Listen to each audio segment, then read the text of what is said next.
Olá, gente, tudo bem? Estamos aqui mais uma semana para gravar o Arquipapo. Meu nome é Renata, eu tô aqui com o Gabriel. Presente. E com o Kazu. Olá. E hoje nós vamos falar sobre o Luican. Vamos lá. Feliz, teus olhos brilham de manhã. Feliz, a tarde voa para o mar. Então, o Luican é um dos grandes arquitetos, né, da história da humanidade. A nível do universo, mundo, A nível do humanidade. universo. E ele não tem nada a ver com o Gengis Khan, né? Nossa. Pô, Kazu, Pede fala pra aí. sair. Ai, ai. Quem que trouxe esse cara, hein? E tem muito livro que já foi escrito sobre a produção dele, né? Como ele teve escritório nos Estados Unidos, teve durante sua carreira, apesar de ter tido projetos em outras partes do mundo e ter sido bastante viajante. Então tem bastante livro estudando sua obra. O filho dele também fez um documentário a respeito da memória do pai e várias coisas que aconteceram, Que é sensacional. que é bem legal. A gente vai falar Pessoal bastante que desse gostou. A gente vai falar bastante desse documentário ao longo do episódio. Um dos filhos dele, né? O Khan vai ter duas meninas e um filho, Que a gente sabe. que a gente vai comentar aí ao longo do episódio. E o filho O DNA tá aí agora. né? E o filho dele, que é o mais novo, ele tinha 9, 10 anos, 11 anos quando o pai dele faleceu, quando o Khan morreu. E ele, quando já tá um pouquinho mais velho, lá tá com uns 30 anos, se eu não me engano, ele resolve fazer um documentário a respeito da vida do pai, pra ele também conhecer um pouco do que foi a vida do Luican. Então ele entrevista várias pessoas, viaja pros lugares que o Khan foi, nessa expectativa de recriar um pouco da história da vida pessoal, principalmente do Khan. E revisitar as obras, né? E Todas revisitar as obras de arquitetura do pai dele. Então é um documentário que vale muito a pena. Ele tem uma carga emocional grande, né? Desse envolvimento da história do filho dele, mas esclarece muitas coisas a respeito da obra dele e, enfim, norteou muito do nosso papo hoje. Como é que é o nome do documentário? My Architect. My Architect. Legal. Meu arquiteto. Tem no YouTube inteiro. O que eu vi lá tava em inglês com legenda em espanhol. Acho que é o único que tem, mas dá pra pegar lá, bacana. Não, e ele é importante, assim, algumas pessoas consideram ele, depois do Frank Lloyd Wright, né? Talvez o arquiteto americano mais importante, assim. Mas ele não nasceu nos Estados Unidos, na verdade. Nem nasceu com esse nome. Nem nasceu com esse nome, na verdade. Nasceu com um nome muito mais bacana do que Luican. Como é, Gabriel? Puta. Olha, o nome dele é de batismo, né? Que a mãe dele achou que ia ser bonito. É Itzi Lip Shmuilovsky. É o nome do cara, porra. Vocês estão rindo. Não, ele nasceu na Estônia. Ele nasceu no Império Russo, na verdade, né? Mas hoje chama-se Estônia, aquele lugar. E até quando eu tava ouvindo um podcast de uma escritora que escreveu um livro sobre ele, daqui a pouco eu vou colocar o nome pra colocar os créditos devidos, a entrevistadora pergunta, mas por que a família dele foi pros Estados Unidos, né? Então a família dele eles eram judeus e não era uma boa época pra ser judeus naquela região. O que eu ouvi dizer é o seguinte, na verdade, o lugar onde eles estavam lá fazia parte do Império Russo. Uhum. E na época a Rússia estava entrando numa guerra com o Japão. Então a família dele ficou meio receosa do pai dele ser chamado para lutar na guerra. Então isso, junto com o fato deles serem judeus, que era um povo que estava sofrendo perseguição na Europa, isso tudo contribuiu para que eles saíssem de lá e acabaram indo para os Estados Unidos, né? Onde em 1914 o Luican se naturalizou. O pai dele foi um pouquinho antes e depois a família toda foi lá porque eles tinham um parente lá nos Estados Unidos. Acho que a gente só não falou a data, né? Mas ele nasce em 1901, né? 1901. Eu vi que em 1914 esse naturalismo, em 1915 o pai dele muda o nome da família pra Khan. Sabe qual que é a parada de mudar o nome pra Khan? Porque ele era mais bacana nos Estados Unidos nessa época você ser judeu, mas judeu alemão. Tinha um status social um pouco melhor. Então eles queriam deixar o nome mais parecido com alemão. Entendi. Pô, que interessante. E até, assim, porque o nome original era complicadíssimo de falar também, né? Quer dizer, até por uma facilidade de... E é um judeu mais polonês aqui, essa galera aqui, né? Não sei. Pô, você... Shmuilovsky? Deve ser meus parentes. Mas até eu quero dar crédito de um podcast que eu ouvi pra gravar esse episódio, que é Think with Curious Boyd. É em inglês, mas ela entrevistou um dos episódios dela, uma escritora, a Wendy Lesser, que ela escreveu o livro You Say to Brick, que é uma citação até do Louis Kahn, que a gente fala depois. E ela conta bastante dessas histórias da vida dele. É uma entrevista bem sobre o lado pessoal também dele, assim. Sobre essas curiosidades, assim. E uma coisa que eu achei legal, triste, né, mas interessante, que ela fala muito que ele sofreu um acidente e se queimou quando era criança, né? Lá na Europa ainda. E, de certa forma, ela acha que isso moldou vários aspectos da personalidade dele, assim. E também moldou algumas consequências da vida dele. Que talvez a mãe dele tenha dado mais preferência para ele estudar, incentivou de outras maneiras, digamos assim. É porque se você olhar uma foto do Louis Kahn, você vai ver que ele tem algumas cicatrizes no rosto, né? Isso aconteceu quando ele tinha 3 anos, que ele estava lá na Estônia, né? E ele se encantou com o forno a lenha que tinha na casa dele, e ele pegou um pedaço de carvão e colocou no bolso, e a roupa dele se incendiou, e ele acabou tendo uma série de queimaduras lá. E daí marcou ele a vida inteira, né? E outro aspecto importante da infância dele é que ele logo desde criança já se desenvolveu como artista, assim, ele tinha facilidade para o desenho, ele foi autodidata para aprender piano, inclusive ele, até onde eu vi, ele não sabia necessariamente ler partitura, ele ouvia e... Tinha um ouvido bom, né? E tocava. E ele ganhou dinheiro com isso, assim, na adolescência, né? Que ele tocava em cinema mudo. Então, lá nos Estados Unidos. Fazia o ao vivo, né?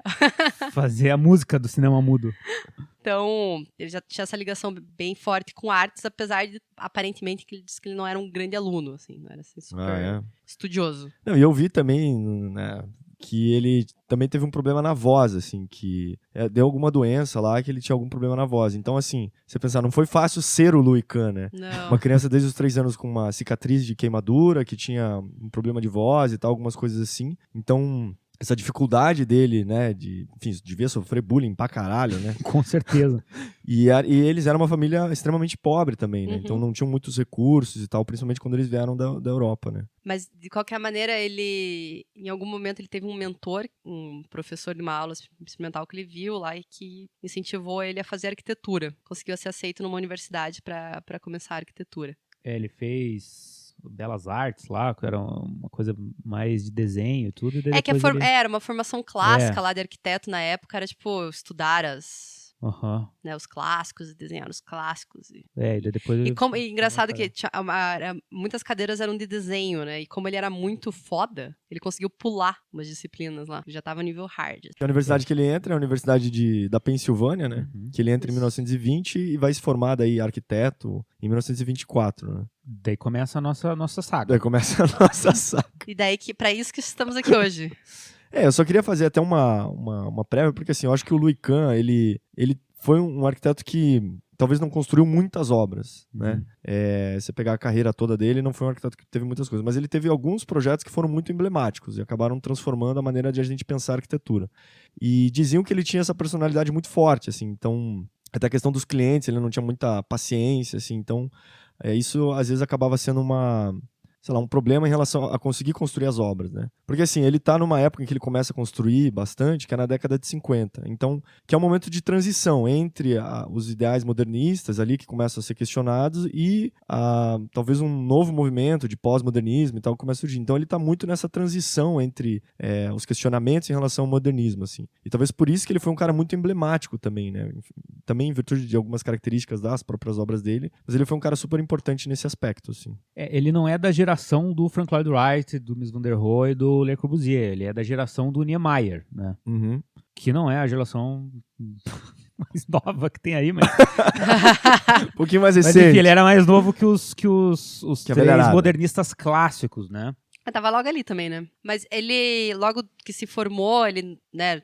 como todos também, começou a trabalhar para um outro, depois foi demitido. Isso, trabalhou numa cacetada de escritório. Foi rodando. Foi rodando, porque também era uma época de recessão, né, nos Estados Unidos. Crise de 29, né? Então, o trabalho não estava fácil para ninguém, né? E ele tinha acabado de se casar também na época com a... Peraí, isso é um dado importante. A vida sentimental do Kahn. Todos esses arquitetos têm sempre uma fofoquinha, né? Todos não, mas a gente só fala dos que tem. É por isso que a gente escolhe eles. Mas o Kahn levou esse nível fofoquinha, assim, a patamares... Ele amava bastante, amou várias, né? Em algumas culturas isso é chamado de poligamia.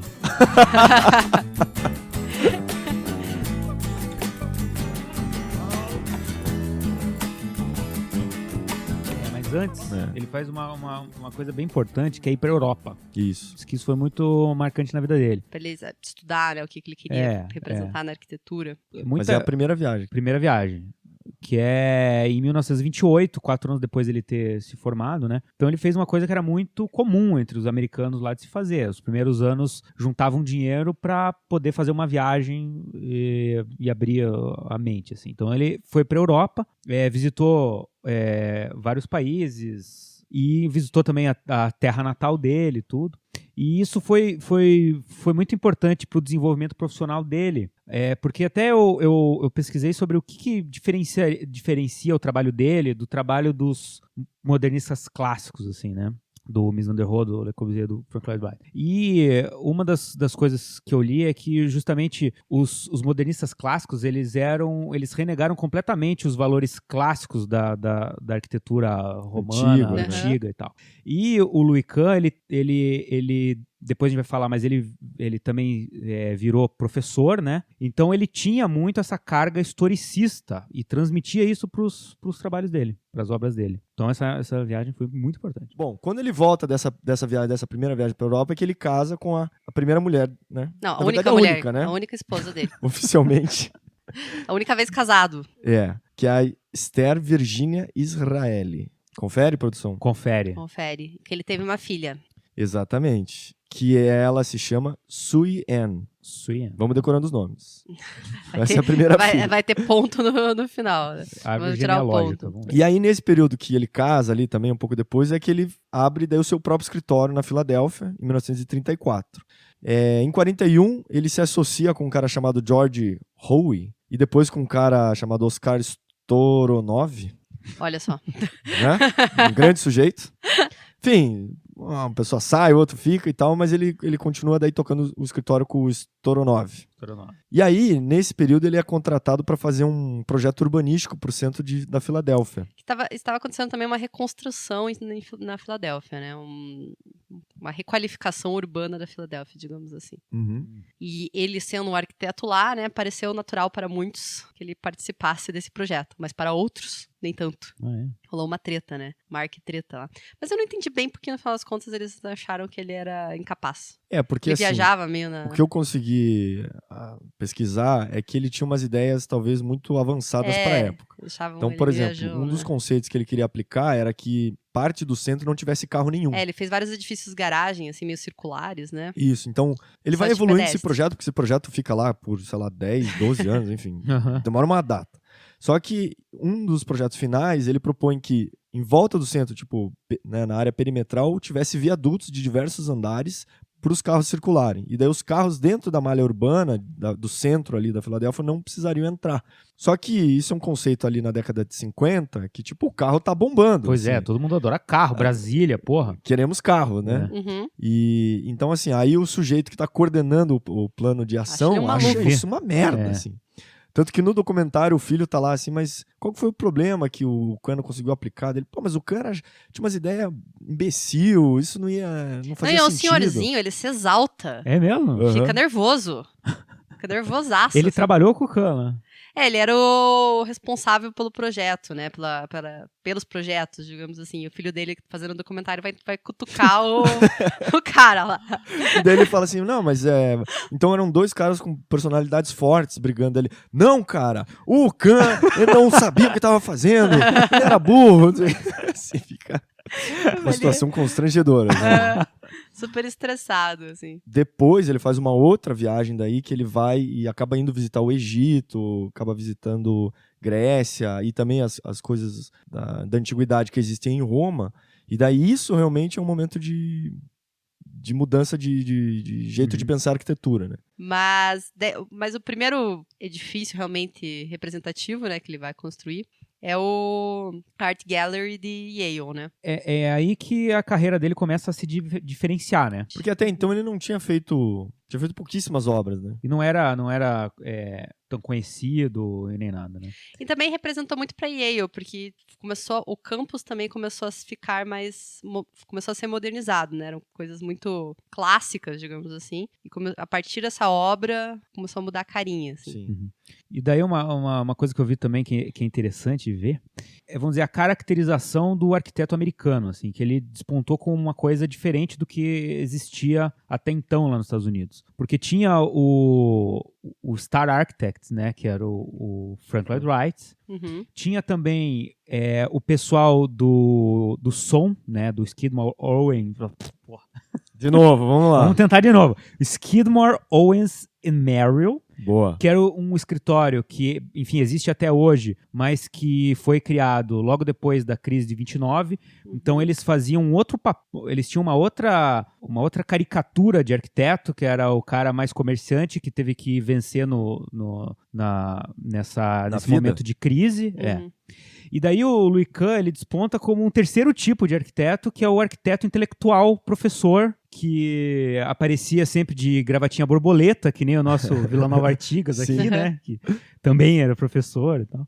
Então ele cria um terceiro personagem do arquiteto dos Estados Unidos, assim, dessa cultura do que é ser arquiteto lá. Sim. Ele foi professor em Yale de 47 a 57, então ele ficou 10 anos. Uhum. Bom, pra quem não sabe, Yale, né, fica nos Estados Unidos, lá em New Haven, que fica em Connecticut. Mas aí, depois que ele volta dessa viagem pro Egito, lá pra Grécia que a gente tinha citado, que rola toda essa transformação de não esquecer como os modernistas estavam fazendo, simplesmente negar toda a arquitetura da antiguidade, e sim tentar entender alguns conceitos que ele achava interessante, como ordem, monumentalidade, luz, proporções e tal, e ele tenta resgatar isso aplicando dentro de uma arquitetura mais contemporânea, né? Esse edifício, que é a Galeria de Arte de Yale, então é um projeto de 51, né? E o detalhe que a gente sempre gosta de citar, ele estava com 50 anos. 50 anos. Puta. Mas estava apavorando aí, né? Então, a carreira dele até então... Serviu pra nada. Então, tudo que a gente passou aqui em 3 minutos sobre a vida dele, deu 50 anos. De 50, quando ele vai morrer em 74, né, se eu não me engano. Quer dizer, é uma carreira daí curta, mas que daí ele começa daí a desenvolver a arquitetura dele. Então, portanto, paciência. Se você ainda não tem 50 anos, ainda há esperança. Isso. Se você já tem, bom, Seu Ai, que tempo já horror! passou. seu tempo já passou. Perdeu o bonde, meu amigo.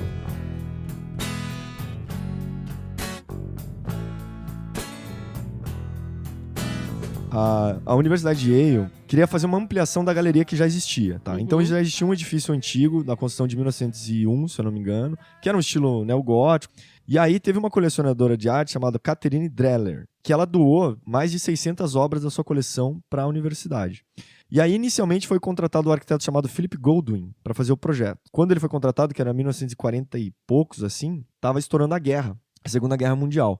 Então, o que aconteceu? O projeto acabou sendo paralisado, e quando retomam, Yale repensa o projeto e vê que o projeto ia sair muito mais caro do que eles tinham previsto. Uhum. E o Goodwin tá com alguns problemas de saúde e tal. E aí, fala, porra, mas então a gente poderia, de repente, chamar outro arquiteto, tivesse outros conceitos. E daí, acabam chamando o Louis Kahn, que estava ali já... Era professor Dando aula lá. e tal. Exatamente. Então, o que acontece? Existia um edifício antigo e ele faz essa conexão com o edifício novo. E a forma como Yale gostaria era que fosse um edifício novo, né? Que nem a Renata falou, de trazer um pouco mais essa modernidade para o campus. E o que eu acho interessante desse projeto é que ele faz alguns sistemas estruturais, principalmente, assim. Toda a laje dos pavimentos, elas são como se fossem uns triângulos, né? Uns tetraedros, assim, que vão... As vigas formam esses triângulos, né? Exatamente. Uhum. Então, o que acontece? A própria laje, digamos assim, ela é uma laje estruturada, né? Com essas vigas. E aí você consegue vencer vãos maiores, né? Então, os pavimentos ficam mais livres. Então, ele faz todo esse esforço estrutural, que é muito interessante, e ao mesmo tempo ele usa o tijolo à vista, né? Como revestimento externo, utiliza panos de vidro em algumas paredes e tal. Então, ele vai brincando com esse jogo de materiais, de luz, Os materiais de estrutura. são puros, né? Mostra mesmo o tijolo, o vidro e tal, o concreto são todos aparentes, assim, né? Exatamente.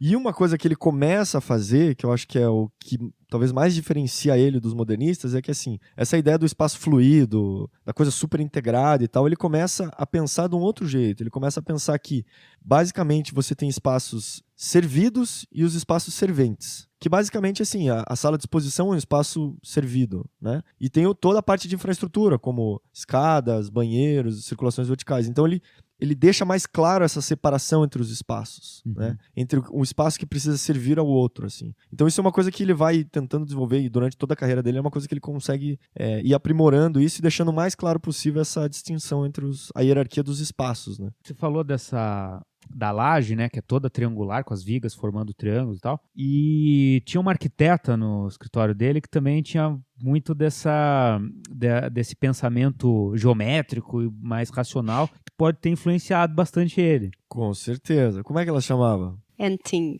Anne Ting. Mas ela vai trabalhar muito mais com ele no Trenton Bath House. Exatamente. Mas ali eles já estão trabalhando junto. E como a gente viu com o Álvaro Alto, né? Sempre tem uma arquiteta. Primeiro, sempre tem uma arquiteta. Sempre tem uma arquiteta ali. Que muitas vezes não é mostrada, né? É. Ou a história não nos conta. A história não nos conta, né? Não tem o mesmo, nunca tem o mesmo holofote sobre a arquiteta, né? Só que a vida no escritório é muito intensa. Principalmente no escritório do Louis Kahn, que ele morava no escritório. Né? Tipo, ele tinha orgulho de trabalhar pra caralho, assim. Antes eu queria falar um negócio importante. A Anne Ting, ela se graduou com mérito em Harvard. Então era super fodástica, assim, Ela é sabe? super fodona. Diz que ela desenhava muito, tinha uma capacidade de desenho excelente. E logo que ela se formou, ela teve muita dificuldade de conseguir emprego. Ela foi a única mulher a conseguir passar no exame de arquitetura em 1949. Ela foi uma das primeiras mulheres a ser admitida em Harvard. Foi uma das primeiras mulheres a serem admitidas e ela se formou como uma das primeiras da turma. E ela teve muita dificuldade de conseguir emprego depois por ser mulher. Ah, sim, com certeza. Ela se formou em 44, se eu não me engano. Então ela procurou emprego lá. Harvard fica em tipo Boston, né? Próximo de Boston, ali em Massachusetts. Então ela procurou emprego ali, não conseguiu. E quando ela voltou pra Filadélfia, que os pais dela estavam morando na Filadélfia, ela ficou sabendo que tinha uma colega dela que tinha conseguido um trabalho com o Louis Kahn e falou: esse cara contrata mulheres. Esse cara... Mas, na verdade, até quando se fala dele, fala realmente que ele não tinha essa barreira, esse preconceito com profissionais mulheres. Então... Ponto pro Louis Kahn. Não, e ele era foda. Uma curiosidade é que ela nasceu na China. Ela era filha de americanos e tal, mas os pais dela eram missionários da igreja episcopal. E eles estavam numa missão para ajudar episcopense de ajuda humanitária na China. E ela nasceu enquanto eles estavam lá, ela é chinesa. E ela, com, 20 e poucos anos, ela criou um brinquedo que chama Ting Toy. Sério? E fez, bastante sucesso na época, assim, que eram poucas peças de madeira que a criança podia, com elas, montar um banquinho, montar um elefante, montar uma árvore, assim. Eram peças de madeira que se encaixavam e que podiam virar diversos brinquedos diferentes. Olha lá. E fez um certo sucesso, assim, na época, assim. A guria tinha 20 e poucos anos, assim, sabe? E depois, enfim, como a Renata falou, ela fez Harvard, né? Então estudou com Walter Gropius e com o Marcel Breuer. Como? De qualquer maneira, depois ela também vai ser professora, ela escreve livros, tem uma contribuição grande no escritório do Louis Kahn, mas ela, mais tarde, ela foi reconhecida na carreira dela também pela sua atuação. É isso que você falou, né? Ela participa bastante da casa de banho lá de Trenton, lá em New Jersey. E é legal no documentário porque o filho da... Leva ela lá, né? O filho do Louis Kahn, né? Depois a gente contou toda a história, mas o filho do Louis Kahn leva ela pra visitar, né? E ela, faz muito tempo que eu não venho aqui. Então é muito emocionante, assim, né? Ver a chegada dela lá, rever o projeto. Então é uma cena bonita, assim. E o fantástico dessa mulher, na verdade, é que, já contando um pouco da história, os dois tiveram um envolvimento amoroso. A gente pode abrir essa parte. Aí, nessa parte que a gente parou, vamos lá. Os dois tiveram um envolvimento e ela acabou engravidando. E ela foi embora, foi pra ter o filho, acho que na Europa.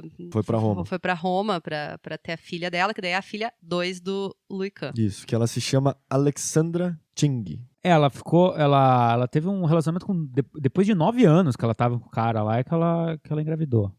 Mas ela foi pra Roma meio que pra fugir, né? Pra não estragar, entre aspas, a reputação. Aqui, a reputação do Louis Kahn. A reputação do cara, o casamento, sei lá. Mas de qualquer maneira... O cara chutou ela pra lá ou ela falou, não, vou me retirar? Ah, isso não tem como saber, né? Um grande acordão, né? Acordão. Mas ele continuava mandando cartas, É. dizendo que sentia muita saudade. Sentia falta do enfim. trabalho dela. Cartas assim, como a gente trabalhava bem juntos e não sei o quê. Mas, de qualquer maneira, a trajetória dela profissional é inquestionável, assim. Sim. Aí tem mais uma coisa que eu esqueci de falar dela. Que ela, quando ficou na Itália, ela foi estudar com o Nervi, engenharia estrutural. Quando ela estava lá para ter um neném. Luigi Nervi. Pierluigi Nervi. Mas o que diziam é que o Luicano é um cara muito carismático também. E eles realmente trabalhavam jornadas absurdas no escritório, né? Tem um arquiteto que o filho dele entrevista depois, que ele fala assim, não saí de lá por mágoa, por nada, que eu só trabalhava. Um dia eu cheguei em casa e minha mulher tava chorando que nunca me via. Ele era muito intenso, né? Era muito, muito intenso essa relação com o trabalho dele. E no tipo, o documentário também deixa entender que a maior paixão do Luicano era o trabalho. Ele tinha lá as 3 famílias. Já escancarando. Mas o que ele gostava de fazer mesmo era trabalhar. Mas voltando pra carreira... Bom, em 1957, ele também passa a ser professor da Universidade da Pensilvânia. Ele consegue um projeto que é o Centro Médico Richards, que fica na Filadélfia. E aí ele também vai desenvolvendo essa ideia dos espaços servidos e servidores, ou servidos e serventes, conforme queira.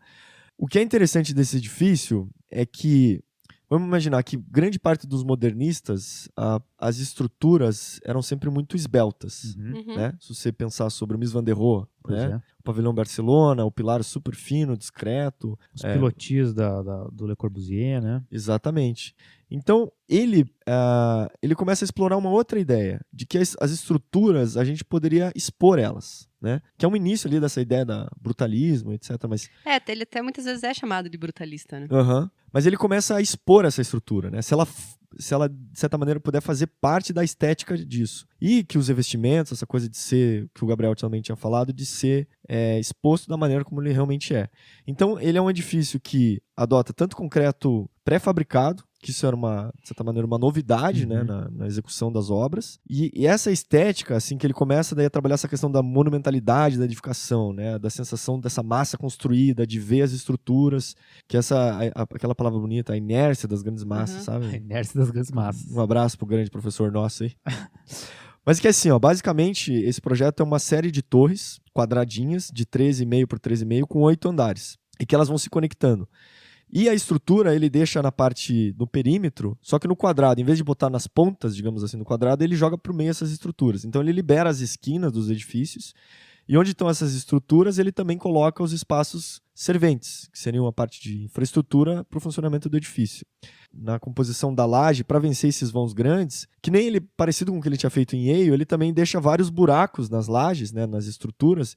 Então toda a parte, como se fosse um forro técnico, né, onde toda a parte de esgoto, água, energia... corre por ali. E o que é legal no documentário é que o filho tá lá, e daí o filho chega pra ver aquele edifício e pergunta pras pessoas, e aí, o que vocês acham desse edifício e tal? Cara, todos que ele entrevista, a galera fala, eu não gosto muito, acho meio feio.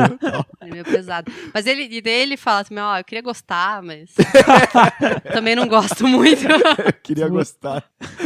Tipo, porra, pai, essa você mandou mal. Não, como essa área técnica, essa torre técnica que tem até numa das pontas, ficou bem pesado mesmo, né? Ficou uma volumetria bem pesadona, assim. Mas eu acho que vale muito mais o desenvolvimento tecnológico que ele tá ali trabalhando, os né? detalhes das estruturas, essas janelas de esquina que ele consegue fazer. As torres são muito altas, né? São. Mas, tipo, tem monumentalidade realmente, né? Tem, Esse conceito que ele tenta buscar da antiguidade, né? Que isso que é bem marcante. A galera não gosta? Não gosta.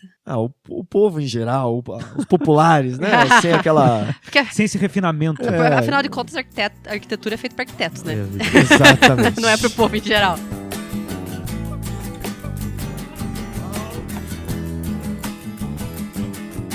Então, em 61, é tudo meio junto, né? Ficou muito tempo sem fazer nada. De repente, ele tava fazendo tudo, né? Em 61, ele foi convidado a projetar uma casa pela Margaret S. Rick.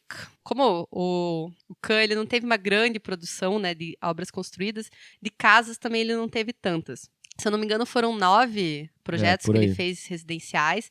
E essa casa, particularmente, é uma das mais estudadas das suas obras residenciais. Então, essa casa, como o Kazu falou antes, também é uma casa bem caracterizada entre o que são áreas sociais e áreas de serviço. A parte social mais nobre da casa é uma grande sala, que se estende da parte dos fundos até a parte da frente da casa, com pé direito duplo. Então, essa relação de luz mas ele tem essa relação de luz muito forte, como um dos elementos grandes da arquitetura dele. E nessa casa ele fez um estudo de aberturas e de ventilação, que cada fachada tem um tipo diferente de abertura. E o que é legal dessas aberturas, porque assim, como se fosse um retângulo, né, a forma da residência, e a 3 dos lados, né, que você consegue ver da rua, digamos assim, são aberturas menores. Uhum. Então ele faz aberturas mais pontuais, alguns rasgos, algumas coisas assim. Então a casa, para quem vê da rua, ela é super discreta, né, mantém a privacidade. E no fundo do terreno tem um pequeno parque, assim, um bosque, um pequeno parque ou um grande bosque. E que daí, para essa área verde, que é a área da privacidade, assim, cara, ele põe panos de vidro enormes na fachada inteira. Então, toda a luz, né, recebe por ali e tal, e mantém a privacidade. E só voltando nessa questão da área de serviço e área social, é uma casa de 2 pavimentos, assim, e é bem setorizado. Dos 2 pavimentos, um lado inteiro da casa fica a área social, né, essa área de servida, e do outro lado a área de serviços, né, que daí vai abrigar banheiros, cozinha e tudo mais. Exato. E a escada fica centralizada. Isso, bem no meio da planta. Bem né? no meio da planta. O cara realmente é ficcionado por separar a parte de serviços e da parte servida, né? Você pensar, na verdade, é até uma questão racional, né? De Sim, você claro. centralizar, que é o que a gente faz hoje, né? Sim. Centralizar as tubulações, a parte hidráulica, Claro. elétrica, custos. E outra coisa, internamente ele usa muita madeira, né? Então, apesar do aspecto de ser concreto por fora, assim, por dentro... Aconchegante. Bem aconchegante. E a curiosidade que eu achei é que logo ali perto fica uma outra casa super famosa, que é a Vanna Venturi. A Vanna Venturi foi a casa que o Robert Venturi fez para a mãe dele. Olha. Que legal. Então, assim, considera-se, né, como que essa casa Vanna Venturi é talvez uma das primeiras obras pós-modernas, do estilo pós-moderno, né? E o legal, porque o Venturi trabalhou com o Kahn. Uhum. Então, quer dizer, na verdade, o Kahn chamou ele para ser professor assistente lá na Filadélfia. Depois, acho que ele deu uns pitacos também na tese do Venturi, enfim, tinha umas dicas lá. E depois o Kahn chamou o Venturi para trabalhar no escritório dele. E aí depois o Venturi saiu em carreira solo e Scott Brown, Scott Brown também. Sim. Mas eles tiveram essa relação próxima. E depois, quem puder ver e começar a analisar o final das obras também do Kahn, algumas coisas assim, com as obras pós-modernas do Venturi, começa a ter algumas relações, principalmente essa coisa do triângulo, das bolas, dos círculos, essas coisas geométricas aparecendo fortes, né? Fortes, assim. Até onde vai a influência de um de outro. Fecha parênteses. Isso aí. O próximo projeto aqui, Salk Institute for Biological Studies, ele fica em La Jolla, Califórnia. É com J e é claramente em espanhol. Lajola. Lajola. La Rocha, na verdade. Pros argentinos, né? Tá bom, La Jolla. Olha. Boa. Na Califórnia.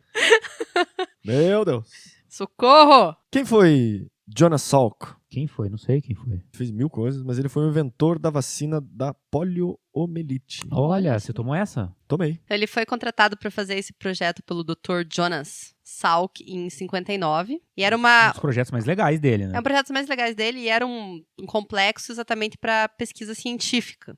Como o Kazu falou, o Jonas Salk ele foi inventor de uma vacina, então provavelmente ele deve ser bem envolvido com pesquisas científicas. E o que é legal porque inicialmente o projeto eram 3 espaços principais, né? Que eram um espaço de reunião e de sala de conferências, um de dormitórios e de laboratórios. Só que o que foi construído efetivamente foi só parte dos laboratórios, né? Então não foi todo o projeto executado.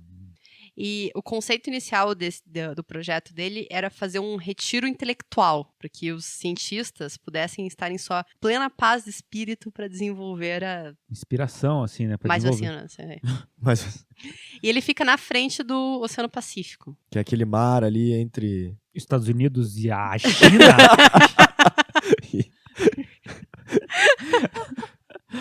Então, onde está o terreno já é um lugar bem tranquilo, né? Banhado pela luz natural abundante da Califórnia. Disso, ele chegou com essa organização central de fazer uma tipologia simétrica, com duas estruturas, né? Uma de frente para a outra, com uma praça central. E bem nessa pracinha ele faz, né? Gentilmente ele põe um canalzinho de água, assim. Pra lembrar o esgoto que ele viu lá na Europa, que corria a céu aberto. No meio da rua. Pior que foi bem isso, cara. Que sacanagem. Parece que a água quase que cai no Oceano Pacífico. Ele que inventou a borda infinita. Foi ele, o grande inventor. Então, e o complexo ele é todo de concreto, bem brutalista mesmo, todo aparente. E eles são, se não me engano, tem 6 andares, acho que 2 são subsolo. Isso, exato. E 4 são acima do solo. E a formatação dessas partes que estão acima do solo, os 2 andares, ela tem uma certa angulação para você ter vistas para o mar. Que legal. Exatamente, ele faz como se... uma triangulação, assim, praticamente. Porque os blocos estão ali...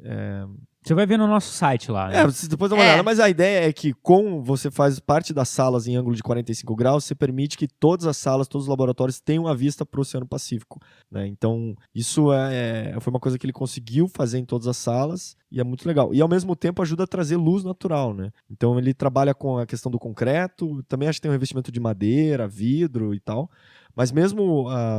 as janelas e tal, ele faz diversos rasgos pequenos, assim, para conseguir trazer o máximo de luz, né? Mesmo nos andares que são subsolo, ele também consegue levar luz natural. Essa ideia de deixar o concreto em estado puro, né, cru, assim, lembra muito a forma como o Tadao Ando executa as obras, que o Tadao Ando é uma referência que todo mundo vai lembrar, né? Mas as paredes de concreto com a marcação das formas, né, onde foi feita a amarração da estrutura para poder secar o concreto. Então, isso, e ele deixa essas marcas também, né?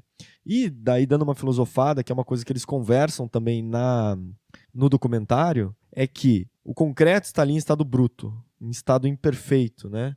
Da maneira como foi concluída a obra, quer dizer, essas imperfeições são parte do próprio edifício. E aí um dos caras que trabalha com ele diz assim, acha que isso é um reflexo também dele, né? De ser aquele cara que sempre, desde cedo, tem uma cicatriz, né? Essas marcas da vida, essa coisa assim. Deixa isso, né? Que cada um tem suas marcas, suas coisas, os edifícios também, os materiais, né? O respeito aos materiais também vão ter as suas próprias imperfeições e... feiuras. Uma coisa que eu acho fantástica é que tudo concreto aparente, né? Mas a praça é de travertino. É linda, né? Aquela poesia. E eu acho muito evidente essa questão das marcações de conceitos da antiguidade. Então, o eixo, né? A monumentalidade, a simetria, a questão de ordem, de ritmo, ela é muito evidente nessa obra, assim, que talvez por isso também ela é considerada a maior obra que ele fez, né? Mas, acho que aí realmente ele acertou na mão nesse conceito que ele queria, porque ela é monumental, ela é bruta, mas ela é elegante. Ao contrário, talvez, do Richard. Que é bruta, é monumental, mas não tem essa elegância, né? Não tem essa suavidade. Ela tem essa coisa mais minimalista, assim, né, digamos. Tem, claro que tem. Né? E o que é um dado que eu achei interessante, que foi esse projeto que ele ficou realmente feliz, assim, com a obra construída. Tipo, o cara terminou assim, olhou e falou, porra, apavorei, hein? Essa é isso, exatamente. Essa eu mandei bem. E para o escritório, foi um dos únicos projetos que deu lucro. Acho que foi bom, também o que ele pagava de hora extra pro funcionário aí, né? Não era brincadeira. Além das famílias que tinha que sustentar, né? Por aí. Não, ele morreu com $500 mil em dívida. Porra! Não, arquitetos e dinheiro, administração financeira não combinam. Né? Agora, fazer família, produção de filhos, meu Deus. Por isso que o filho dele foi atrás dele, de certo, bateram na porta do piá lá, falou, porra...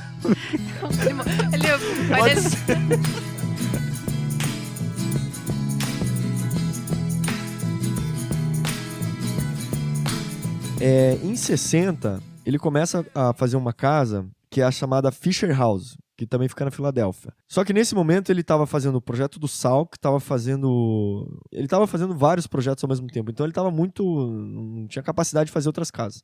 Esse casal que contrata, pois, aguarda durante 7 anos o projeto ficar concluído. Meu Deus. Com paciência. As crianças já estavam na faculdade, né? Já não precisava mais ter 4 quartos, né? Já tinha mudado. Mas ele usa, assim, a questão de É uma casa de 3 pavimentos, então o pavimento inferior, ele é todo revestido de na pedra. Pensilvânia também lá, né? Isso, também. Então, é todo revestido de pedra, a parte inferior, e os 2 pavimentos de cima com revestimento de madeira. No documentário, é a casa em que os 3 filhos, né, as 2 meninas e o Nathaniel, que a gente vai falar agora, daqui a pouquinho, vai nascer, Tá chegando a hora. que é onde eles se encontram. se encontram para conversar sobre o Khan e o pai, né, o elo comum entre todos eles. Em 63, é que nasce o nosso famoso Nathaniel, O cara que fez o documentário. o responsável pelo documentário. Filito do Então, Khan. em 1963, o Khan estava com 62 62 anos. Tá? É fácil fazer a conta, Caso. Eu nasci em 1901. Você pega os últimos 2 números ali da data, que é o 63, e diminui 1. Obrigado, Gabriel. Ele teve um outro caso com uma outra mulher. Ah, não. Tô falando. Que é a chamada Harriet Petson. Que também trabalhou com ele, né? Também Que trabalhava lá? também Eles se trabalhou. conheceram por intermédio Porra, do esse Venturi, não foi? Esse escritório era no inferninho, hein? Ou um paraíso, né? E ela Tava era falando. apaixonada pelo Khan. Essa foi até hoje, né? Até hoje ela é apaixonada. Quem puder ver o documentário, assista. É? Apaixonada por ele? Você vê o poder do amor na vida das pessoas. Que lindo. Então vamos fazer um resumo, porque a vida pessoal virou um caos. Ele estava casado oficialmente, e era assim que ele contava para todas as pessoas, com... Não, mas ele ainda tava casado com ela? Ficou casado até o fim da Com a vida. primeira? Com a- Ao que contam, ela sabia. Ah, tá. Corna mansa. Sei lá, né? Não, então vamos lá. Ele estava casado com a Esther Uhum. Virginia, tá? Que tinha a filha Sue. Tá. Tá? Uhum. Ao mesmo tempo, ele estava tendo um caso com a Annie Ching e uma filha chamada Alexandra. Nossa, que homem incansável, hein? Vai forte, né? E também, então, quando o Nathaniel, né, nasce, o terceiro filho dele, com a outra amante, a Harriet Petson, e surge o Nathaniel. Ok? Então, tá bom, esse era ok. o processo que estava acontecendo nesse momento. Então ele né, conhece a Harriet Petson, porque ela trabalhou com ele por intermédio do Robert Venturi e ela também ficou com ele até o final da vida dele. Então o Nathaniel, no documentário, ele conta que ele tem lembranças muito boas da infância do pai, né? Que eles sempre estavam esperando que ele fosse visitá-los. E quando ele ia lá, brincava, enfim, a mãe dele ele avisava de última hora que ele chegaria, então a mãe dele preparava um jantar, e era um dia de festa, assim. Coitadinho. E ele depois comenta que, ironicamente, as 3 mulheres moravam muito perto uma da outra lá, né? É estratégico, né? Não é barato, né? Um cara inteligente. Mas ela realmente, ela se mantém fiel a ele, e até ela sempre acreditou e continua acreditando que ele ia largar a esposa pra ficar com ela. Velho conto. Não, O velho, no documentário... o mesmo e velho conto. No documentário eu achei super, tipo, é muito emocional quando o filho pergunta pra mãe, assim, você realmente acreditava que ele ia ficar com você? Dela, sim, você não? Daí ela sai. Aí tem uma hora que ela fala, pare de reviver passado, É. né? Ah, pare com essa bobagem. Vai jogar bola, menino?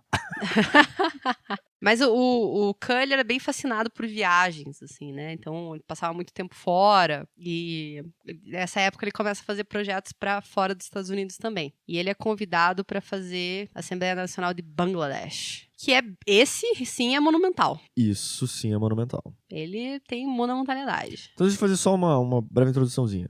O projeto tinha sido oferecido para o Le Corbusier. Uau! Ele não aceitou. Por quê? Tava pagando mal? Ele tava com uns projetos na Índia já, lá, não tava... Não brilhou os não, olhos. o mercado tava fluindo naquele momento pro Le Corbusier. Ok. A gente sabe que em outros tempos não foi tão bom assim.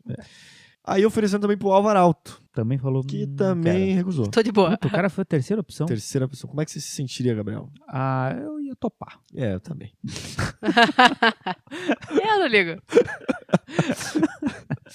Aí, só que o que aconteceu? O projeto inicia em 62, em 71 e 72, 10 anos depois ali, tá rolando um quebra-pau lá, uma guerra pra libertação de Bangladesh. Uau. Pra independência. Então, tudo é paralisado. Independência etc. da onde?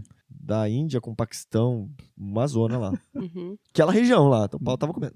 Então, por isso que daí o projeto acabou demorando pra ser construído também, que ele só é finalizado em 82. E ele foi, claro, como tudo, né? Ele foi o custo inicial lá em 64 previsto foi de 15 milhões de dólares. Ele foi inaugurado em 82 tendo custado 32 milhões. Dobrou. Então, uma das maiores críticas que tem nesse prédio é realmente essa monumentalidade toda, né? Porque assim, o edifício, ele basicamente, no centro, ele é um edifício super alto, com uns 30 metros de altura, e ao redor desse círculo, desse centro, é onde estão os blocos, né? Que aí tem, na verdade, nesse centro está um anfiteatro, né? Para 300 pessoas ali, e em volta daí estão os volumes de biblioteca, de mesquita, de restaurante, de escritórios. Então tá tudo em volta dessa mega estrutura. E é essa escala monumental que a Renata falou, mas ele, se for perceber o uso de formas geométricas e assim que ele usa bastante, diz que se encontra muito isso na cultura lá de Bangladesh. Então, ele aproveita essas referências históricas, culturais e tenta aplicar dentro dos edifícios, né? E outra coisa que ele faz também é moldar o concreto em loco, com umas faixas de mármore branco, assim, uma coisa que daí vai criando linhas horizontais no edifício, né? Perde um pouco essa ideia de um paredão inteiro de concreto. Quebra a inércia das grandes massas. Porra, Gabriel, vamos bater palma. Essa foi perfeita.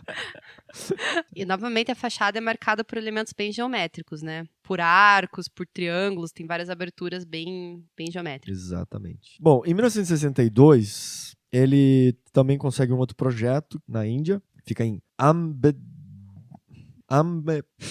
foda-se. Fala aí, pô. Ahmedabad. Ahmedabad.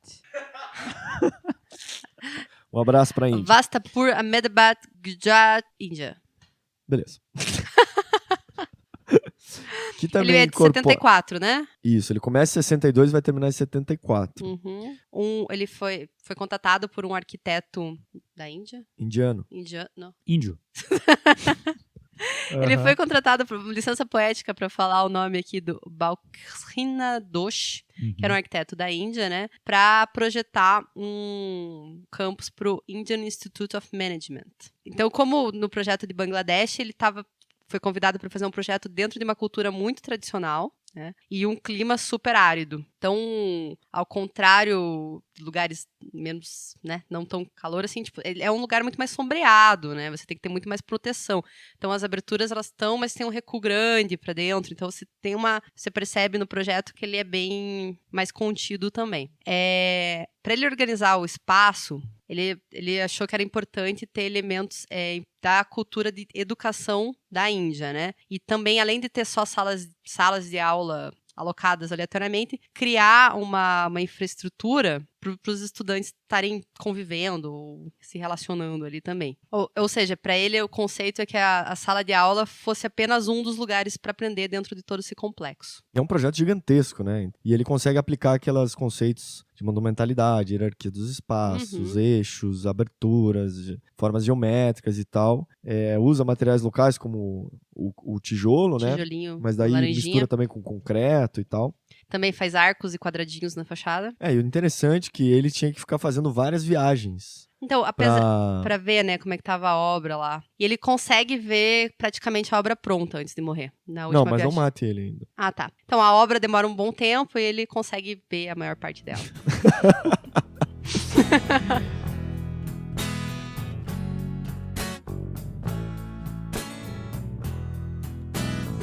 Bom, tem uma outra biblioteca que é super importante, que é a biblioteca de Exeter, que é o projeto 67 até 72. Eles gostariam de fazer uma biblioteca que fosse moderna e que se integrasse ao campus ali, aos edifícios antigos. Então, uma coisa que acho que era no estilo, sei lá o que, georgiano e tal, mas que usava muito do tijolo aparente. Então, eles até visitaram os escritórios do Paul Rudolph, do Philip Johnson e tal, e optaram pelo Kahn, porque já tinha essa linguagem de usar o tijolo, né? Com tijolo material. e concreto. Por fora, ele é um edifício todo de tijolinho e tal, só que por dentro, ele basicamente resolve todo o edifício dentro de um vazio e as salas da biblioteca, de leitura e exposição de livros numa área perimetral. E como o Kahn sempre gostava muito de trabalhar com a luz, então o que acontece? Ele joga todas as salas de leitura bem para a área perimetral e cria janelas muito, muito grandes, né? Então, torna esse vazio, na verdade, central enorme, né? Enorme, enorme. Então, tá lá em cima. E ele a característica é aquele que tem uns círculos. Novamente, fórmulas geométricas. E lá em cima um travamento assim em X. Nossa, achei que você ia morfar agora. É hora de fazer travamento em X. E também tem bastante madeira, né, junto com o concreto. Isso, porque uma das coisas que eles queriam era criar esse espaço interno que fosse muito agradável para o estudo, né? Muito convidativo para os estudos. Então, acho que foi esse o desafio que deram. O Kimmel Museum, ele é um edifício que fica no Texas e ele é dividido em basicamente 3 alas, né? Duas alas laterais, que são bem similares, assim, e um volume central que liga essas duas. E por fora, ele lembra aqueles silos antigos com abobadados, assim, que são aquelas coberturas abobalhados. Aquelas coberturas circulares que dão bastante ritmo nessa fachada também do edifício. São silos deitados, né? Mas...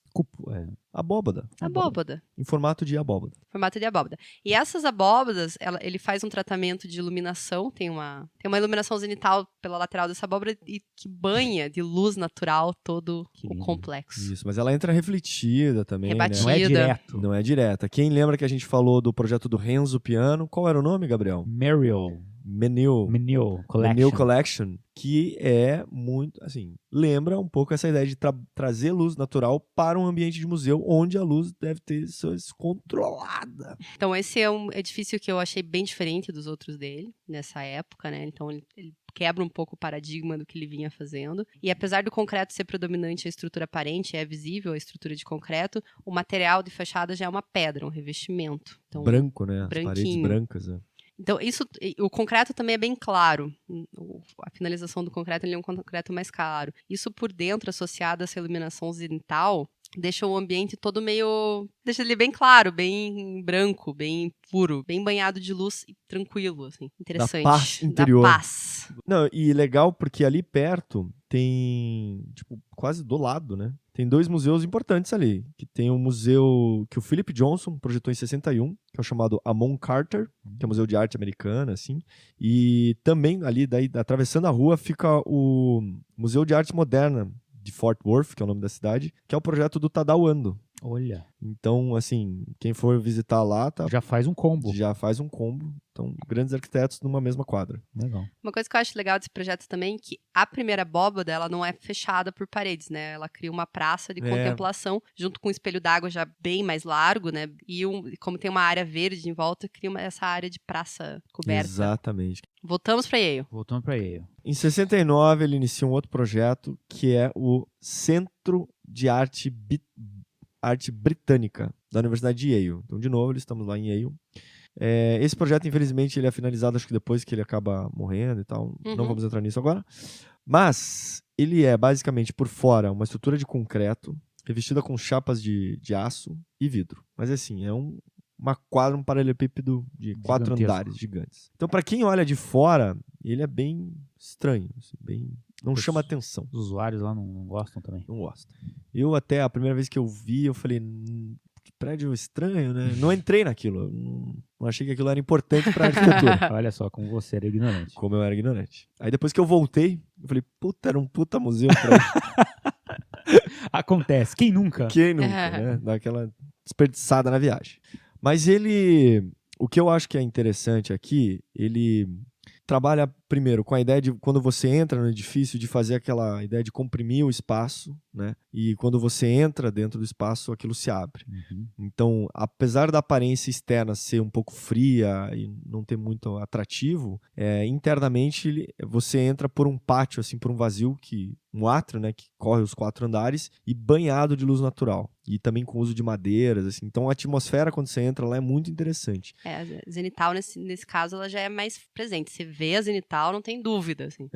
E é zenital em todo o edifício, mas toda a cobertura tem zenital. Sabe que nesse prédio eu entrei por sem querer também. Ah, é? Quando eu fui pra lá. Totalmente, assim, o que é isso aqui? Foi entrar.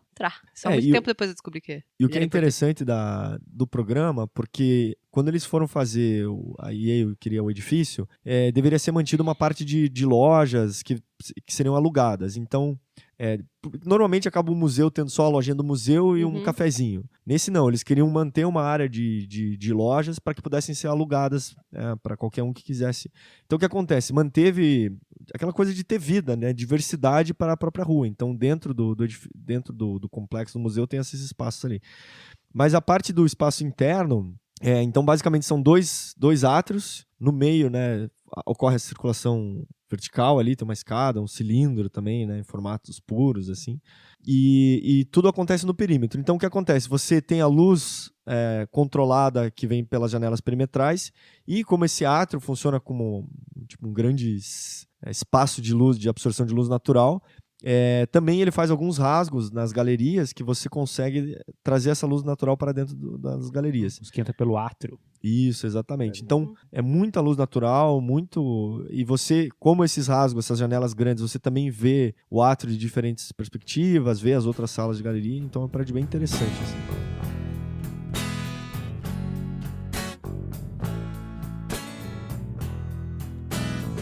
Assim, eu vou fazer só um parênteses aqui. Essa cidadezinha, New Haven, que talvez muitos não conheçam, então, ela é uma cidade, cara, que tem muita obra de arquitetura. Eu acabei visitando essa cidade algumas vezes na minha vida. Tudo bem, eu visitei 2 também. Então, eu e a Renata tivemos essa oportunidade de visitar essa cidadezinha que é fantástica, assim. Lá não tem nada além da universidade, né? É uma cidade universitária, uma né? cidade universitária. Que Direito Yale é disso. a grande rival de Harvard, etc e tal. E elas ficam próximas, né? Engraçado isso, porque Harvard fica em Boston ali e aí fica muito forte em Nova York. Então, assim, ó, pra quem for visitar, até se quiser dar uma notada depois, porque me surpreendeu a cidadezinha. Então, no caminho, saindo de Nova York, indo pra New Haven, tem a Glass House, do Philip Johnson, que é visitável, é caro, mas é visitável. Aí, então, na cidadezinha, tem 2 edifícios do Louis Kahn, que é o Yale Art Gallery e o British Art.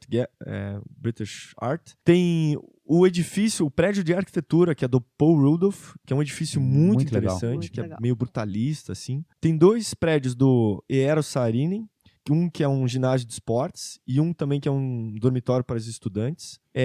Tem a escola de administração do Foster & Partners, tem um edifício do Frank Gehry. Meu Deus. Tem o Kevin Roche, lembra? Que fez a Lembro. Ford Foundation. Pô, lembro. Ele tem um edifício chamado Knights of Columbus. O Marcel Breuer.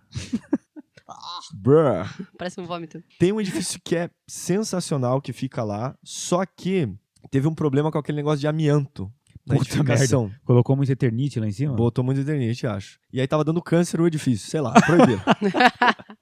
Hoje, o prédio, cara, ele tem uma proporção muito legal, mas ele hoje é só um banner da IKEA, que fica do lado. Caraca. Então é uma tristeza, mas tá lá. E, pra completar, tem a biblioteca, que chama a Biblioteca Beinecke, que é uma biblioteca de livros raros. Mas essa biblioteca, que pra mim é um dos edifícios mais legais que eu já visitei, e quem o arquiteto responsável era o Gordon Bunshaft, nesse projeto, lembra? Que fez a Lever House, mas que ganhou o prêmio Pritzker junto com o Niemeyer, não foi? Junto com o Niemeyer, verdade. Gordon Bunshaft. Que, assim, ela tem uma estética toda de concreto, como se fosse um grid de concreto, assim, uns 3, 4 andares, e é todo revestido com umas placas grandes de mármore, assim, de 2 sei por que tem 2. uma que ele fica, tipo, Meio Esse pontudinho. prédio é animal spikezinho. mesmo. É verdade, não, sei, tem foto lá, desculpa. Então, por fora ele sim, é de concreto, assim, né, tipo, e revestido com essas placas brancas de mármore. Só que acontece, quando você entra, que é a genialidade, essas placas de mármore brancas, elas são meio translúcidas. Entra Então, a luz bate e entra Passa. totalmente filtrada pra dentro do espaço. Cara, é um espaço magnífico. Ele também tem uns esquemas com níveis, né? Você entra mais por baixo, assim. Tem Exato. toda Esse uma... prédio é desse mesmo cara, da Living House? Da Lever House. Da Lever Lever House. House. Exato. Esse prédio é bem legal mesmo. Então, cara, aí como é de livros raros, E ele é discreto. super discreto. Ele é fantástico e discreto. E tem uma praça que ele faz na frente, depois tem toda uma área de subsolo também. Enfim, é um projeto fantástico, quem puder ver. Bem lembrado.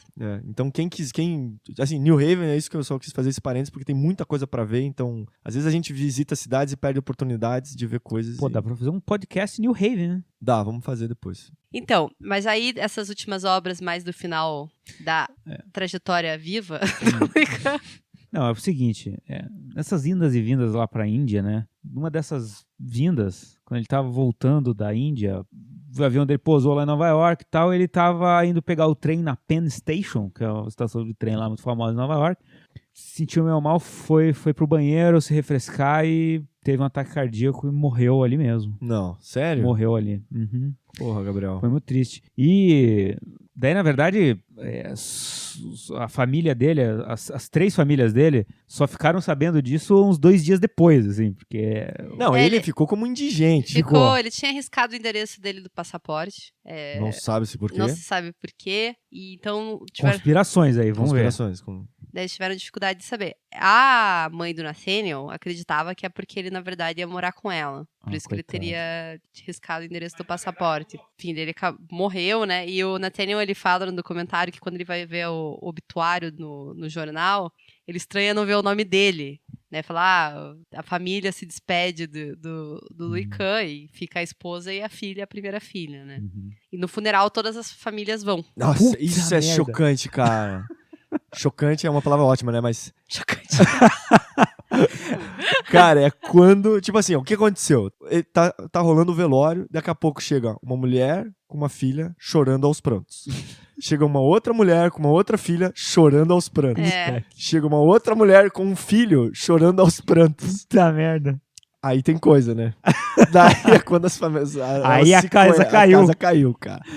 Mas, enfim, todo mundo já sabia meio que um do outro e... Ah, então é você! Prazer. Você é a esposa da terça-feira. E rolou essa parada toda. E essa foi a vida do Louis Kahn. E dizem que na maleta que ele tava em mãos quando ele morreu... Que tinha lá estava lá um outro projeto. Nossa, eu tô gago aqui, velho. Vai. Diz que na maleta que ele tava na mão, no momento que ele morreu, lá dentro tava o projeto dele em Nova York. Um projeto pra Nova York? Um projeto de um parque em Nova York. Tava na maleta, você tá Tava brincando? na maleta do cara. Sério? E era o filho único, tipo, não tinha nenhuma outra versão. Foi essa que salvaram. Era o manuscrito. Né? Manuscrito. Manuscrito no projeto. O Louis Kahn tinha realizado um projeto para a cidade de Nova York de um parque. Na época, a cidade estava sem grana. Então, depois, existiu uma comissão que se organizou por muito tempo para construir esse projeto. E conseguiu, depois, eu acho que 30 anos... Quase 40 anos, né? 30, 40 anos da contratação. Eles conseguiram fazer esse projeto. Pontinha da Ilha Roosevelt, que mudou de nome, na verdade, porque o parque ele foi feito em homenagem ao presidente, né? Franklin Roosevelt. O que é mais legal, na verdade, do desenho é o último quadradinho, né? A ponta da ilhinha, que chega numa área de contemplação, que dá pra ver a ONU. A ilha é bem estreita, assim, a ilha é bem compridona, e daí ele pegou esse parque na parte sul da ilha, né? Onde a ilha afina ainda mais. Então, o parque, ele é bem linear, ele tem uma grande praça no meio e duas vias de pedestres, né? Pela qual você vai até bem a pontinha da ilha. E bem na pontinha da ilha, ele criou um monumento lá com o busto do Roosevelt e tal, e uma espécie de um salão, uma sala a céu aberto, com 3 paredes. E no lugar onde seria a 4ª parede, na verdade ele deixa sem a parede, né? Que é onde você pode ver a ilha de Manhattan. Pescar um peixe lá, não sei. Mas que é legal, porque inicialmente é homenagem pro presidente, né? Pro ex-presidente Franklin Roosevelt, mas que é uma baita homenagem também pro Kahn e pra quem gosta da arquitetura dele, né? Poder, depois de 30 anos da morte dele, digamos assim, poder executar um projeto desse, né? Ele morreu em 74, né? O parque foi inaugurado em 2012, então 38 anos depois. Pois é. Mas é muito legal, né? O desenho super minimalista, assim. Super minimalista. Só que teve muita gente que não gostou desse parque. Ah, vamos lá. Quem não gostou? Os cadeirantes. Foi um quiprocó esse negócio aí. Porque não tinha a menor acessibilidade, né? Então, quando foi inaugurada, você acessa essa pontinha da ilha ali por uma baita de uma escadaria. Lógico que quando o Kahn projetou isso em 1974, não existia essa preocupação com acessibilidade em todos os lugares, né? Nem com nada, né? Nem com nada, Mas, em 2012, quando foi inaugurada, os Estados Unidos já tinham evoluído muito com relação a isso, né? Já é inadmissível ter um lugar onde, ainda mais um lugar público, né? Um parque que fosse inacessível a quem usa cadeira de rodas ou outro equipamento para andar. E mais do que isso, o parque é em homenagem ao Franklin Roosevelt, que foi o presidente dos Estados Unidos, que passou muitos anos em uma cadeira de rodas. Então, se ele estivesse vivo, ele não poderia visitar o parque em homenagem a ele. Então a galera caiu de pau em cima lá, né? E, enfim, o pessoal que que os mantenedores do parque falam que, bom, a gente executou o projeto do Louis Kahn, que era um projeto que é um arquiteto renomado e famoso, e que a gente não pode macular o projeto do cara, né? E os caras estão nessa briga até hoje. Eu, particularmente, acho que tem que fazer. Nossa, sim, exatamente. Não, pois é. Faz uma plataforminha e... Exatamente, faz uma plataforma. E daí o pessoal fala lá que, na verdade, falou, tipo, nem os banheiros são acessíveis, sabe? Tudo bem que a linguagem que o cara colocou ali, tudo bem, né? Dá pra... Agora, pô, o banheiro, né? Dá pra fazer uma adaptação.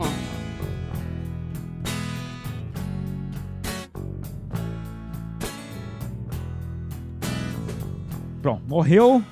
E Acabou. foi feita a obra póstuma. Mas assim, o que ficou pra mim desse documentário, claro que estudar as obras foi bem legal, assim, mas a vida pessoal é muito interessante. Naturalmente a gente tem curiosidade pra saber como é a vida pessoal, como foi a vida pessoal dos nossos grandes ídolos, assim, né? É natural do ser humano. Então, nem pessoas estudam celebridades, a gente fica nessa dos Star Architects aí, tipo, e dos grandes ícones, para saber o que foi, o que representou, né? Então, o fato de ter disponível esse documentário do filho dele, que fez toda essa pesquisa para mostrar o que era o pai dele, me ajudou muito a entender vários aspectos, assim, do trabalho dele. Essas relações pessoais, o fato dele ser uma pessoa carismática, esse histórico de vida muito pesado, né? Essa questão de ter essa cicatriz, de ter a família ser mais pobre, de ser imigrante. São tantos fatores que demonstram que ele até o fato dele contratar mulheres no escritório, independente dos casos ou não, assim. Não, porque até existiam outras mulheres que não teve caso. E dar créditos como contribuição. E principalmente eu acho que o fato dele ser workaholic pra caralho, assim, né? O cara trabalhava muito intenso. O cara era muito, muito intenso. Então, trabalhava sim, trabalhava o tempo todo. E no final das contas, acho que é isso que também contribui pro cara ter um ataque cardíaco, né? Pô, viajando pra caramba, trabalhando muito. E é uma pena o cara ter acabado com dívidas, assim, na vida, né? Não ter conseguido ter essa... o reconhecimento financeiro, talvez. Eu acho pra mim, assim, que primeiro, ele levou muito tempo para construir a personalidade dele como arquiteto. Uhum. E isso é muito interessante, de você começar a carreira dele efetivamente aos 50 anos, né? E isso foi muito estudo que ele teve, né? Tanto que na viagem que ele faz à Europa lá para visitar o Egito e tal, tem um registro de vários croquis, de desenhos das coisas, para ele entender a arquitetura que lhe agradava. Porque o modernismo, para ele, não encantava ele não se sentia confortável em projetar aquele tipo de coisa. Então ele começa a ir nessa busca própria, digamos assim, de que tipo de arquitetura que me convence, que tipo de arquitetura que eu gosto. E ele consegue fazer essa mistura entre parte do mundo da antiguidade, parte de conceitos do modernismo, parte do contexto local, e conseguir juntar isso em arquiteturas boas. A gente falou muito de luz, como ele trabalhava com a luz natural dentro dos edifícios, com a monumentalidade também. E eu acho que a monumentalidade que ele usa é muito baseada na escala humana, sabe? Apesar de os edifícios parecerem como formas mais monumentais, mas a escala humana está sempre presente, sabe? Essa é uma preocupação muito constante dele, assim, que reflete em como você se sente dentro dos edifícios dele, assim, que, né, são edifícios que você se sente bem, confortável dentro da escala do homem, assim. É opressor, assim, né? Não, o interior é tão importante quanto o exterior, assim, às vezes até mais. Exato, exatamente. E uma curiosidade que eu vi é que ele estava sempre também muito, assim, essa coisa que a gente brincou, né? Ele vai lá e pergunta pro tijolo, e aí, tijolo, o que você quer ser, né? Uhum. E daí o tijolo responde, eu quero ser um arco. Não, veja. Enfim, essa ideia de conversar com os materiais é conseguir aprender o máximo possível com as propriedades de cada material, como usar eles da melhor forma, né? Quer dizer, o tijolo, que tipo de características que ele tem, como é que a gente pode usar ele, que tipo de material que você está trabalhando, que tipo de ideia que você quer, que tipo de estrutura, etc. E dizem também que ele tinha muita proximidade com os engenheiros, né, nas obras. Então isso ajudou ele a desenvolver técnicas construtivas que eram diferentes do que estavam sendo feitas. Então, assim, poder avançar tecnicamente nas soluções. E como ele estava muito presente no canteiro, chegar a resultados que ele queria, né? Até de tonalidade de concreto, aparência do que ele queria do concreto. E daí tem só uma partezinha no documentário que ele fala... Não, às vezes os engenheiros falam assim, a gente queria tirar uma dúvida de um detalhezinho com o Kahn. Cara, ele dava uma palestra sobre a porra do detalhe, cara. Dava medo de perguntar. Dava mesmo. Mas é isso, era um cara apaixonado pela profissão, que nem a Renata falou. Um cara apaixonado pela profissão, pela arquitetura. Isso é muito bonito. O comentário é o seguinte, assistam, façam um favor a vocês. né? É muito legal assistir o documentário. Legal mesmo. Primeiro, ele entrevista vários arquitetos, então ele entrevista o Philip Johnson, o Ian Pei, o Frank Gehry, cara, várias personalidades na arquitetura, várias pessoas que tiveram contato com ele. Ajuda você a entender um pouco do que foi a vida dele. Tem uma hora que o Philip Johnson fala, o Kahn era o melhor de todos. Ele não era tão arrogante quanto O Frank Lloyd quanto o Frank Lloyd Wright. O Frank Lloyd Wright era arrogante. O Mies, tipo, ninguém conseguia conviver com ele. E o Le Corbusier, acho que ele fala, é chato pra caralho. O negócio do Frank Lloyd Wright era arrogante. Arrogante. Era muito arrogante. Então, assim, é muito legal. E o Kahn só era putanheiro, né? Todos eram, né? Tem um negócio que a gente não comentou aqui, mas tem um barco que ele projetou. O barco uma orquestra. Porra, que legal. Um barco de... Mas é um barco que, assim, que a Toca ideia... uma música. Eles tocam música, né? A orquestra fica ensaiando e daí eles atracam em algum lugar, abre-se um palco e daí do barco mesmo eles se apresentam. Porra, que E legal. é um projeto do Kahn, assim. E é muito bonito quando o cara que é o dono do barco tá ali apresentando o barco pro filho, que ele não sabia, na verdade, que é o Nathaniel, né? Só, esse aqui é o barco e tal. Uma hora ele para e fala assim, então, eu sou o filho do Kahn. O cara se emociona, assim, tipo, Sério? abraça o filho, assim, cara, eu te vi quando você tinha conheci. 6 anos, cara. Sério? Você é o filho do Kahn. Porra, é emocionante, cara. É bem bonito. Que legal. E o Kahn tinha feito um livrinho com o filho dele, com o Nathaniel, de barcos, assim, de barcos impossíveis, né? Barcos feitos de várias coisas diferentes. E a última coisa, assim, que eu acho que pra mim ficou do documentário é que a profissão de arquiteto é muito legal. No sentido de que você constrói edifícios para as pessoas, para elas usarem e tal. E ao mesmo tempo, para aqueles que vão ser seus descendentes, cara, você deixa uma marca na história, né? O prédio fica, né? Construir um edifício é uma coisa muito legal. E esse edifício de mostrar o filho do Kahn, né, que tinha 11 anos, daí acho que 20 e poucos anos depois resolve fazer todo esse resgate histórico, cara, é muito legal, sabe? Ter isso registrado, de ter os edifícios, né? de poder visitar. E ele tentando ir nos edifícios para entender quem era o pai e, consequentemente, entender ele. Né? Como que o pai pensava, o que né? Exatamente. Já Que que a gente tipo não de teve sentimento tantas que meu pai vivências. queria transmitir a isso. Pô, isso é muito bonito, assim, é muito poético, né? Não, eu tive uma experiência parecida, porque minha família veio da Croácia, né? Meu avô e meu bisavô, eles eram arquitetos e até o meu tataravô também mexia com construção e tudo. Meu Deus! Então, quando eu fui pra lá, eu vi muita coisa que eles fizeram no começo do século passado, tudo, se sente meio voltando às origens, assim, né? Então, saber um pouco da vida deles, como que era o dia a dia de trabalho deles, quem que eram os sócios deles, as obras que eles fizeram, e até isso, qual a linguagem que eles usavam, né? Na época, né? Então, determinado lugar a gente vai lá visitar, que legal, é bonito, é bacana, que eles estavam pensando, o que estava acontecendo na Croácia em 1910, né? Então, isso foi bem legal. Até o meu tataravô lá, ele fez um cemitério lá. E o velho tá enterrado lá. Daí eu fui fazer uma visita pra ele. Fez o projeto do cemitério, uma ala do cemitério. Uma ala do cemitério, assim, um cemitério bem tradicional, assim, daí a parte que ele fez lá, uma parte diferente do cemitério, assim, em formato de ferradura, assim, tal, uma coisa mais moderna, assim, e tal. E daí o vovô tá lá, né? Daí fui lá bater uma foto na casa dele. Bateu uma foto na casa, vai ser uma... Uma das coisas mais legais que tem lá foi meu bisavô que fez, que é um teatro na cidade deles lá, que é Rijeka. E só que, a pena que o teatro tá completamente abandonado, assim, é um puta de um monstro lá no meio da cidade, assim, e tá completamente fechado, assim, abandonado. E lá na cidade deles tem uma mulher lá, uma historiadora, que estuda essa arquitetura da época lá, do começo do século. E ela escreveu livros a respeito disso, e nos livros ela cita esses meus familiares. Então a gente foi pra lá, conheceu ela fez um tour. Ela levou a gente pra visitar todas tour as obras. dos Seligóis, assim, lá na... Nossa, que genial. Foi muito legal. Sim, tem outro lugar que a gente foi primeiro lá, chama Vila Seligói. Caramba. É a casa lá. Então, tipo, esse sentimento, assim, de você...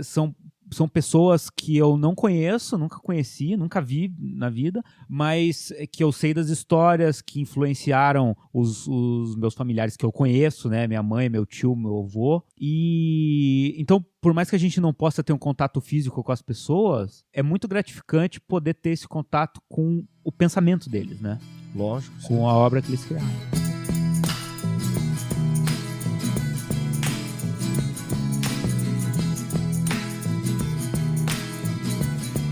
Então a gente queria aproveitar e agradecer o pessoal que entrou em contato com a gente. Vou começar aqui pelo e-mail que a gente recebeu do Átila Martins, que ele é engenheiro mecânico e ele falou que ele é um curioso de arquitetura. Peraí, engenheiro mecânico? Isso, engenheiro mecânico. Mas ele gosta de arquitetura e já ouviu todos os nossos episódios. Então o Arquipapo não é só para arquitetos. Olha, Fale para legal. seus amigos. E ele tá comentando aqui sobre a série do Abstract, que a gente gravou o episódio, que ele gostou bastante do episódio, da série, e gostou muito do episódio sobre o Half Gillis porque ele trabalhou na Fiat Chrysler Ah, legal. até setembro aqui. Então ele gostou bastante. E ele quis complementar com um comentário que a gente não falou do Tinker Hatfield, que ele se inspirou no Pompidou do Renzo Piano para a criação do Air Max. Também foi um dos maiores sucessos da Nike.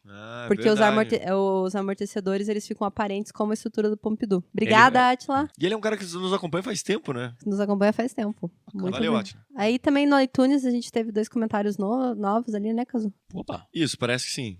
No iTunes, comentaram como a gente sempre pede todas as vezes. Pô, Avaliar legal. com 5 estrelas e dar uma avaliação lá pra nós. Puta, que bom. Então, teve 2 pessoas. Um é o LRSSRNGL. Valeu, LLSRGL. Não dá pra ler o nome, né? Mas muito legal. Escreveu: meu podcast preferido, os participantes são ótimos, engraçados e falam coisas muito úteis para quem pratica / estuda arquitetura. Legal.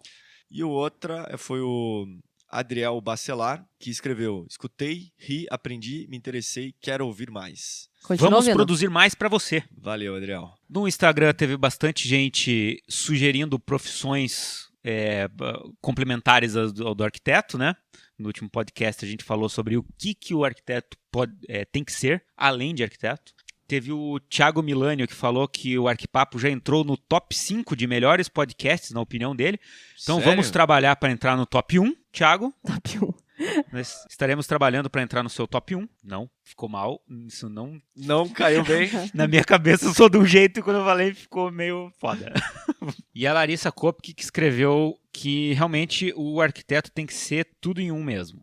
Ela falou assim: na semana passada postei um render de um projeto de interiores corporativos da faculdade e a legenda foi escritório do arquiteto.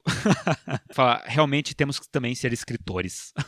Também queria aproveitar e agradecer ali pro pessoal do Facebook, a Ana Caroline também, que tá sempre com a gente, marcou os colegas dela lá. Então, Almir verdade. José Neto, Bruno Leite, Bruno Raimundo e Larissa Neto, vocês, né? Vocês estão... Espero que vocês estejam já ouvindo a partir da indicação dela, então um grande abraço. Vocês já fazem parte da turma. E A mensalidade tá chegando, inclusive.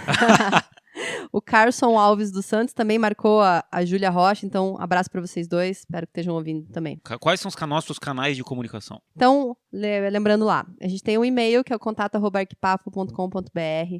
Nós estamos no Facebook, no @arquipapo, nós estamos no Instagram, no @arquipapo. Também quem puder deixar uma avaliação lá no iTunes e também deixar um comentário, ajuda a gente bastante. É isso. É isso? O episódio está longo, me desculpe, mas eu merecia e a gente falou pra caralho. Um grande abraço. Então, beijo, até semana que vem. Valeu, falou. Falou!